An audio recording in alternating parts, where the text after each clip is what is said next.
Morning, Dave. How's it going? Good. So you're on your last day. Yeah, we got 25 kilometers to go to Edmonton legislature. That's a good walk on any day. That's a good walk. How many days you've been? This is day 8 or 9? 8. 8. Wow. Good for you, my friend. Good for you. I've been going pretty hard every day. How are the ankles? They're pretty swollen, but after today, they'll be all right. I owe a big thanks to Casey here. Hey, Casey. On my third day, Casey pushed the cart for 21K to help me out because I could barely walk that day. Yeah. It gave me a chance to ice down my ankles and let the swelling go down. Awesome. That's great. So Casey's been with you most of the time. He's part of your crew. She's part of my crew. Oh, okay. I'm sorry. It's all good. Yeah. All right. Well, you got a lot of support here. I was on a call last night, and there's some people are going to come out and meet you. I think at the legislature today, and this hopefully this will get some people to come out. What time do you think you'll be there? We're shooting for 4:30, and we're making good time. We're doing roughly 5-6K an hour. Wow. Yes, that's great. Let's remind everybody again, why you're doing this. I'm pulling for change. I want to bring awareness to changes that need to be made in how we treat the homeless community, Indigenous men's mental health. Yes. And reconciliation, actual reconciliation, not just giving us naming a bridge, reconciliation bridge, or renaming municipalities after Indigenous names. Yes. What I really want to see implemented into like treatment centers and jails is mental health programs for reoffenders and people that are constantly in and out of jail, in and out of treatment. It's just a vicious cycle. You get off the streets, go to detox, go to treatment, get into housing, yes, relapse, end up back on the street. Yes.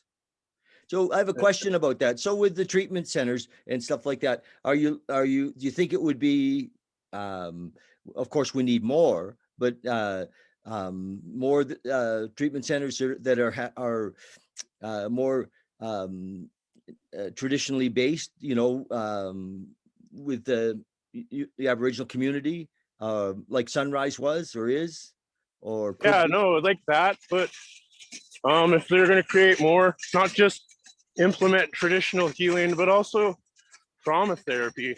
Yes. Something that I don't want to say this, but when I was at Sunrise, I sat down with the counselor and we were talking about stuff, and I started to talk about how my dad was murdered, and my counselor stopped me before I could continue. And she said, "Vee, we can't talk about this right now.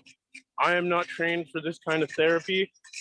We can talk about your addiction and plans that you have to get out of treatment, but we couldn't talk about my traumas." Yes. And then that was one of the big reasons why I kept relapsing, is because I wasn't dealing with the underlying issue. Uh-huh. And that's one of the biggest holes that we have in our addiction centers is they don't have places for guys like me to safely talk about what's really going on. And they told me that when I got out of treatment that I should go look for outside help.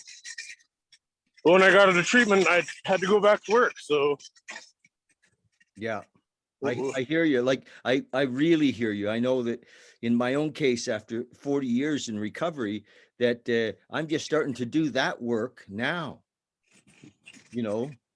Because and it's really needed in our community. It's not just Indigenous, but all communities. I with some of the guys that have been doing outreach work through Nekem and the Badger Society. Yes. A couple of the guys are in jail right now, and they call me and they open up about traumas and being abused and sexually abused, and that's, you know, something that needs to be talked about. Another instance in a treatment center that I was at when I was in 1835, I opened up in group therapy that I was sexually abused and I was confused with my sexuality. And one of the counselors pulled me aside after, and he warned me. He said that if you talk about that again, we're gonna have to write you up and kick you out, because another guy got uncomfortable with me saying that I didn't know what I was. Yes.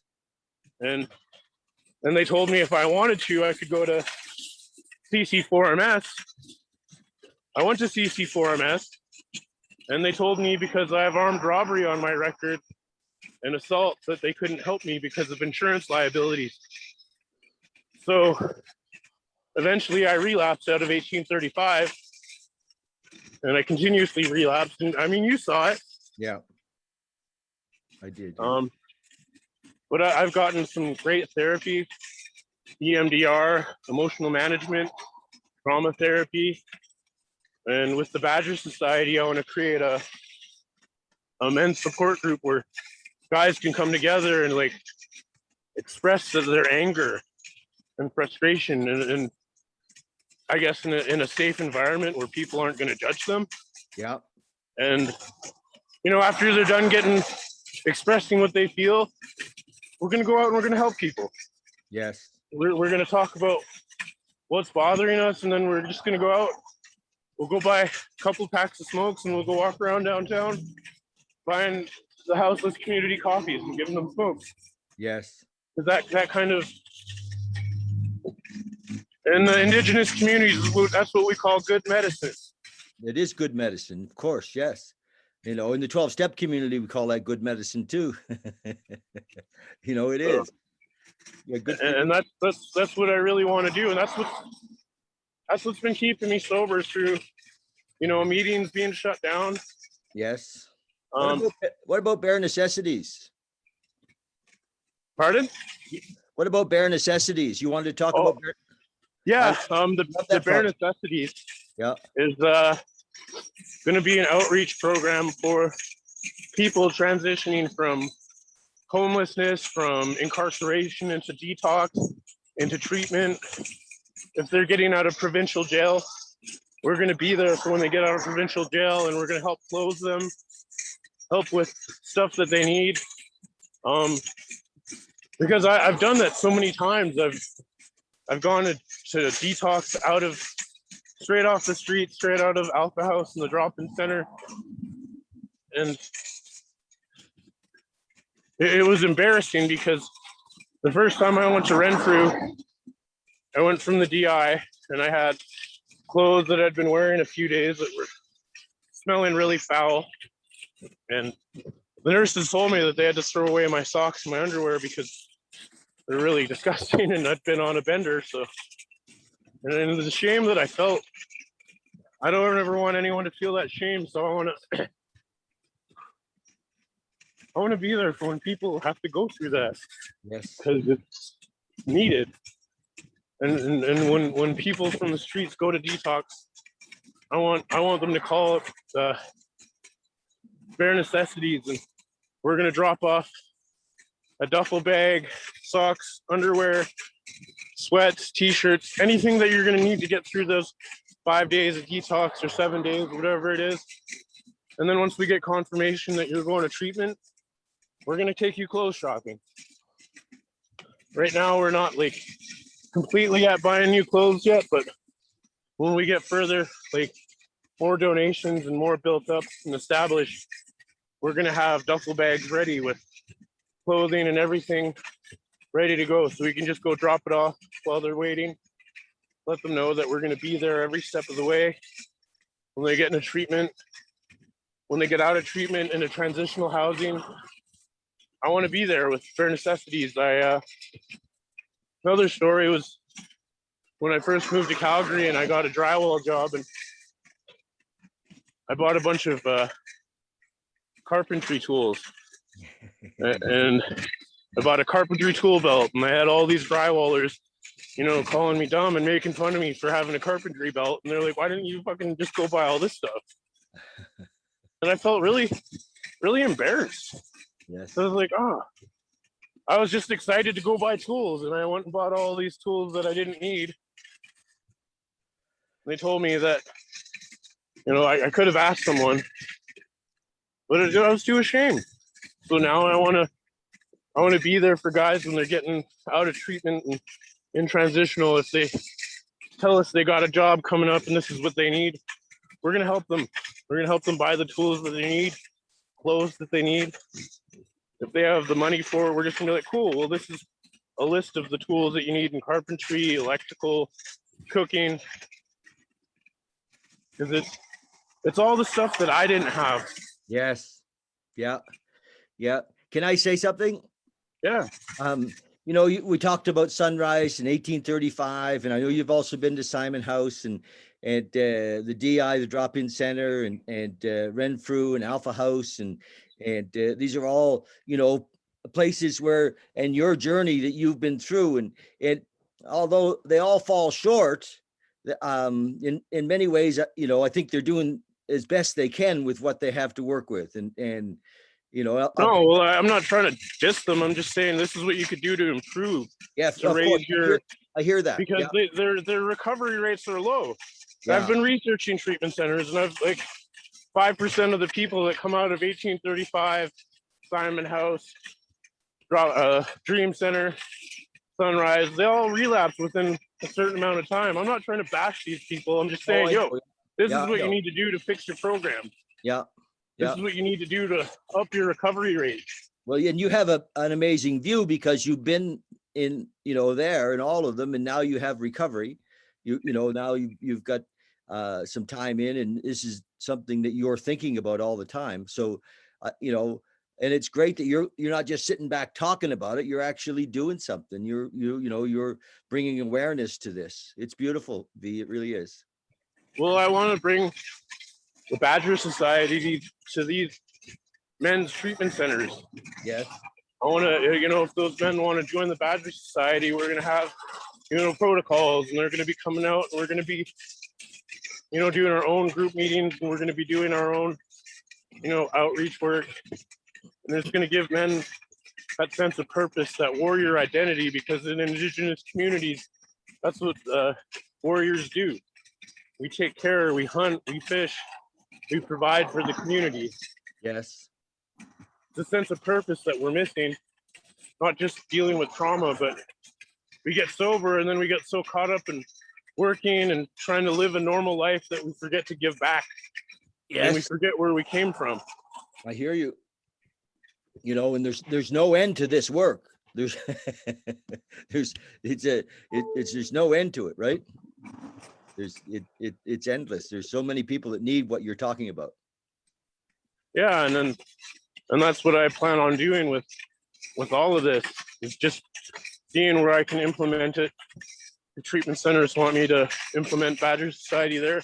That's what I'm going to do. I'm going to reach out to friendship centers. I'm reaching out to wherever I can. I'm just saying, hey, look, this is what we're creating. If you all want to be a part of it. Yeah. So you're going to need some help. Oh yeah, lots of help. You're going to need some help, you know, to kind of get this all on paper and to, you know, have your vision really clear. You know, it sounds like you got it really clear, but, you know, so that other people can hook onto it and run with it and be part of your vision. This is, and I'm sure there's people listening that could really support you in creating a, you know, easily, you know, like a mission statement or vision statement that really shows, and you kind of got 3 different areas, but they're all. Oh, I've already got that all figured out, dude. We're already registered non-for-profit organization. I've got a vision statement and everything all set up. Nice. Well, I've got a team. Rohanna, she is amazing. Where do we find you? You have a website yet? No, we're one of my team members. He's actually a software creator for BioWare. Yes. And he's working on a website today. we should have it up and running by next week. Nice. Nékem is going to have a Facebook page by the end of the week. Yeah. So, but right now I'm just kind of going off my Facebook page, and that's how we're taking donations until we get set up with like a proper bank account. And yeah, It's happening. It's happening, and I can't believe it. Well, you know what? I love that, you know, a lot of people sit around waiting for everything to be right to get going, and you just got going and everything's going to fall in behind. You know, it's beautiful. It's a, Well, I did what those old timers taught me in AA. Pray and then take action, Vee. yeah. My sponsor told me, old guy used to tell me, breathe in, breathe out. Don't drink, you won't get drunk. You'll be fine. Sounds like Dallin. Yeah, that is Dallin. But I owe Dallin a lot for keeping the door open for me and yeah, and being there, because he knew when I came in I was just a scared little boy that didn't know how to act, and I was starting to beat people up all the time, and he was just like, you're just scared, and you just need love, and that was it. yeah. And I get it now, and I get that I need to stay in contact with my higher power, the creator, and I need to work those steps in my life every day. Beautiful. I owe my life to the program. If I didn't read that book the way that old guy told me to read it, I wouldn't be here right now. No. I read it over and over and over again. When I was in Sunrise, he said, take a newcomer hostage, make them read the book with you. So that's what I did. I took 5 or 6 people hostage, and I was like, we're reading this book. Yeah. You're going to highlight all this stuff, and we're going to learn. And I kept doing that. And even when life got hard, because when I left Calgary, I was kind of couch hopping for a bit, trying to get on my feet. But I kept going to meetings. I kept reading the book. And I still do that. I still have my big book study going. I host a big book study over Zoom. And I actually pay for Zoom now. and I'm helping people understand our language, because I've gotten some people that aren't alcoholics to read the big book, and we've gone through it, and it kind of sucks because they're like, hey, Vee, you're not supposed to do that. You got to be self-supporting, Vee. Because I was gonna go personally steal a shopping cart from Safeway, but one of my team members was like, that's not self-supporting, it's her own contributions, Vee. She's not even an alcoholic. She's just read the book, and she's just like, well, you said you live by the book. Awesome. Good for you. So where did you steal the shopping cart? Just kidding. No, we bought it in Calgary, down at this place beside Uncle Wiener's. Okay, awesome. I can't remember the name of it, but yeah. Our non-for-profit is an owner of a shopping cart. All right. So you're going to be at the Alberta legislature by about 4:30. Yep. And people can join you there and come and hug you and shake your hand and encourage you. And, so. Yeah, if people want to come walk with me, we're coming up through Summerside. We're going to shoot over to 111th Street, come up Century Park. There's a bike path that'll take us all the way to the U of A. And then we're going to go over and cross the high level bridge. Awesome. But if anyone wants to join, they want to come pull the cart. I've had a couple of people drop off like $5-10. So nice. We're still taking donations. Yeah. I'm not stopping. As soon tomorrow morning, I'm going to see my people in the River Valley. Like, everyone's like, take a break, and I'm like, no, I gotta go see my people. I gotta go bring out smoke some coffee. Nice.